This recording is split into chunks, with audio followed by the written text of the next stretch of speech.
Olá, com você mais uma vez, Pastor Gonçalves, fundador da Marcha Liberta Brasil e da Marcha para Jesus no Brasil. Como fizemos ontem, nós vamos continuar a leitura da Palavra de Deus, lembrando que eu disse que eu comecei a ler a Bíblia toda, de Gênesis a Apocalipse, em 1980, quando eu fui batizado na Igreja Batista, e na época eu lia um capítulo por dia. Só que depois eu descobri que na Sociedade Bíblica do Brasil, eles ensinam, e tinha até um folhetim que mostrava isso, que é possível ler a Bíblia toda de Gênesis a Apocalipse em um ano. Como eu disse, eu li apenas um capítulo.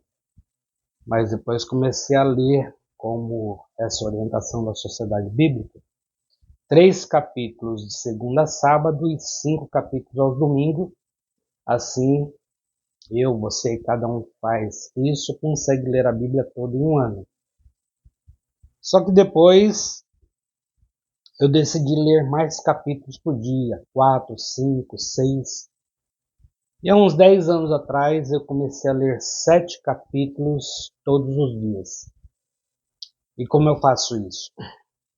Eu leio 7 capítulos não sequenciais. Por exemplo, eu não leio capítulo 1 ao 7 de Gênesis ou capítulo 1 ao 7 de Salmos. Eu leio um capítulo de Gênesis, um de Josué, um de Salmos, um de Provérbios, um de Isaías, um de Mateus, um de Atos, e assim sucessivamente. Então eu começo o primeiro dia do ano, dia 1º de janeiro, lendo Gênesis 1, Josué 1, Salmos 1, Provérbios 1, Isaías 1, Mateus 1 e Atos 1, das 7 capítulos, 7 livros diferentes. E fazendo a leitura assim, eu consigo terminar a leitura normalmente lá pelo dia 20 de junho, no primeiro semestre, e 20 de dezembro, no segundo semestre. Algumas vezes dá uma variante, mas em média é isso.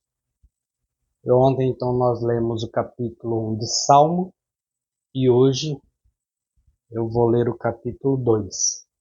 Eu fiz teologia na Faculdade Batista de São Paulo, e eu estudei o livro de Salmo com o pastor Pascoal Piragini, que foi durante muitos anos pastor da primeira igreja batista de Curitiba, e atualmente é pastor da primeira igreja batista de Niterói.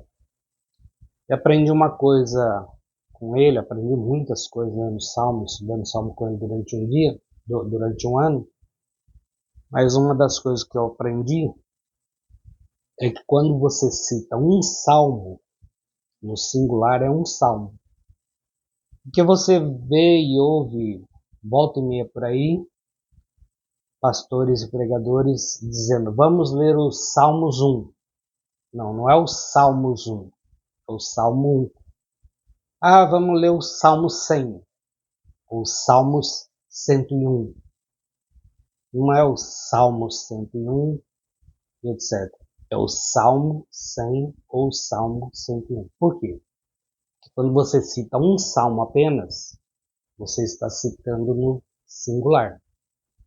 E você só fala salmos no plural quando você vai citar mais de um salmo, 2, 3, 5, 10, etc. Ou todo o livro do Salmo, que dá 150 capítulos. Dada essa explicação, esse pequeno detalhe, vamos fazer então a leitura do Salmo 2. O título dele, eu estou usando a Bíblia no linguagem de hoje, fala sobre o reinado do ungido de Deus. Quem escreveu esse salmo foi Davi. E ele diz assim, Salmo capítulo 2. Por que se enfurecem as nações e os povos imaginam coisas vãs?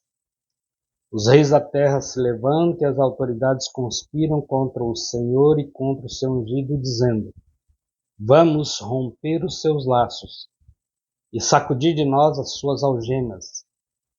Aquele que habita nos céus dá risada e o Senhor zomba deles, e na sua ira seu tempo lhes falará.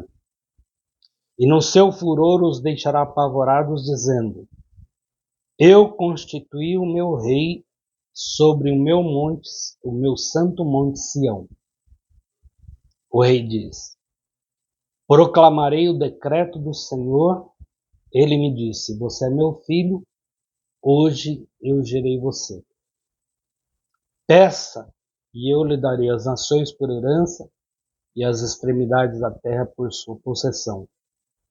Com uma vara de ferro você as quebrará e as despedaçará como um vaso de oleiro. Agora, pois, ó reis, sejam prudentes. Deixai-vos advertir, juízes da terra. Sirvam o Senhor com temor e alegrem-se nele com tremor. Beijem o filho para que não se irrite e não pereçam no caminho.